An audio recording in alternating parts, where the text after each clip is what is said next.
В Коми возросло количество погибших и пострадавших при пожарах. С начала года на территории республики в огне погибли уже 16 человек. Это больше, чем за аналогичный период прошлого года. Среди основных причин возгорания – неосторожное обращение с огнем и нарушение правил эксплуатации отопительных печей и электрооборудования. Мы напоминаем гражданам быть максимально осторожными с огнем. В первую очередь при курении, находясь дома, в быту, не позволять в принципе себе курение, находясь в квартире, да, на улице где-то, а лучше, конечно, совсем исключить возможность курения, да, для себя. Это безопасность не только личная, но и окружающих. Также очень тщательно следить за своими электроприборами, потому что это вторая по статистике причина пожаров в быту. Да, люди используют неисправные электроприборы, что приводит к пожару.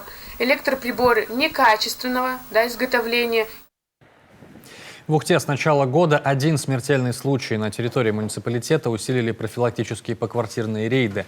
Гражданам напоминают о правилах пожарной безопасности и раздают памятки.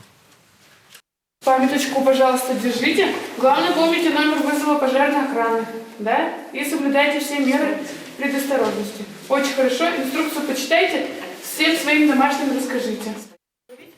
В рейдах к сотрудникам спецслужб присоединились и студенты Ухтинского университета из добровольной пожарной дружины. Они сформированы при каждом университетском общежитии. По какой причине пошел? Не знаю, может, некая такая социальная ответственность, что ли. Все равно и ты как бы отрабатываешь свои качества в плане даже таких экстренных ситуаций. Все равно даже банально на теоретическом уровне ты все равно подковываешь себя в этом плане. Если среди студентов в общежитии такую профилактическую работу вести относительно легко, то горожане, увы, открывают двери участникам рейда нечасто.